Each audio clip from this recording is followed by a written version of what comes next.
when somebody assassinates the head of another country's military force and takes credit for it, that's a unique event in history. People should realize whatever else this crisis is about, it signals the entry into a new era of warfare.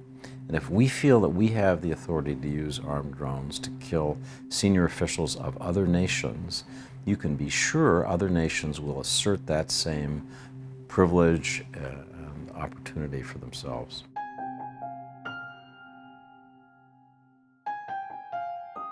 Overnight, we learned that President Trump ordered the drone strike that killed Iranian General Qasem Soleimani. In a major escalation in tensions between the U.S. and Iran. The targeted killing of Major General Qasem Soleimani inside Iraq is a dramatic escalation in the confrontation between the U.S. and Iran.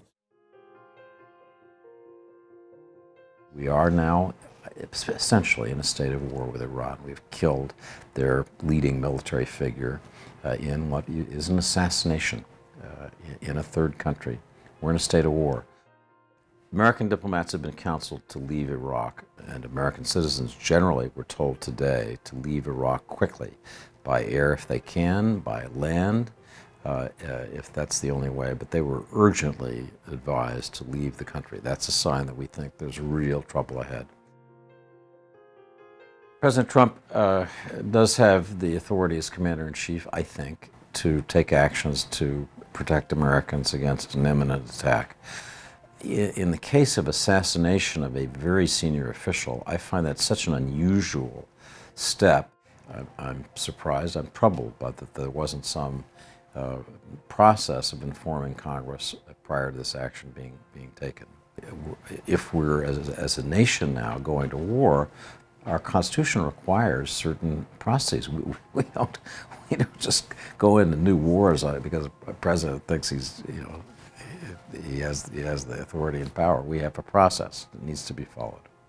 Trump's strategy in dealing with Iran, it's a complicated question, but his basic strategy since he took office has been to tear up the deal that his predecessor, Barack Obama, made with Iran, backed out of the deal and imposed sanctions against Iran in 2018.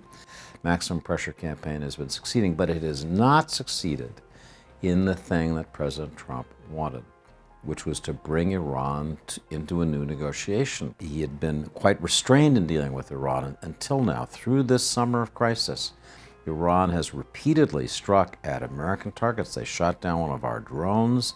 They disabled the oil facilities of our closest Persian Gulf ally, Saudi Arabia. They attacked an American consulate in Basra a year ago, all without major American military response. I think this is not a president who wants to go to war, especially in an election year. He wants to be at a negotiating table. He wants a big deal. He wants a backdrop of flags, and he wants to get the deal that his predecessor, Barack Obama, couldn't get. Even better deal. No sign that that was happening, and indeed, it's all but inconceivable now. Iran, in the last 10 years, has become increasingly adept in using cyber weapons. Iran feels, correctly I think, that it was the target of the first major cyber attack by the United States and Israel in what was known as the Stuxnet virus that disabled the Iranian nuclear program in part. The Iranians, having been a target, have tried to develop their own cyber weapons, and although it's not publicized much, they've been pretty aggressive. They've gone after U.S. banks and financial institutions. The banks didn't want to talk about it, but in the last 2 or 3 years, there have been major Iranian hits on our banks. Something to think about when you think about retaliation. So when I try to make sense of this crisis, I turn to some basics. First, it reminds me of the invasion of Iraq in 2003. Iraq's Saddam Hussein was a brutal murderer. He killed a lot more people than Qasem Soleimani had. He was a man who governed by torture. And we had this idea that we were going to sweep away a terrible man, terrible regime, and that wonderful things would happen. We entered a world of consequences that we couldn't begin to predict. This reminds me of that. We've entered into a new paradigm. We don't really know what's ahead. We don't know how Iran will respond.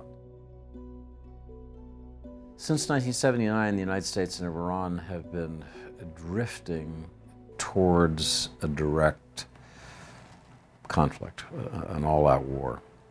We've managed to avoid it despite incredible provocations. At the same time, we've cooperated with Iran in the fight against ISIS. Iran was a silent partner, and guess who was the most important silent partner? General Qasem Soleimani, that's who. After these 40-plus years, America appears to be in a direct, warlike, I'm going to call it war, with Iran following this attack. Something that we've anticipated, feared, dreaded, now seems to be upon us. And it has the weight of all that history and anger behind it.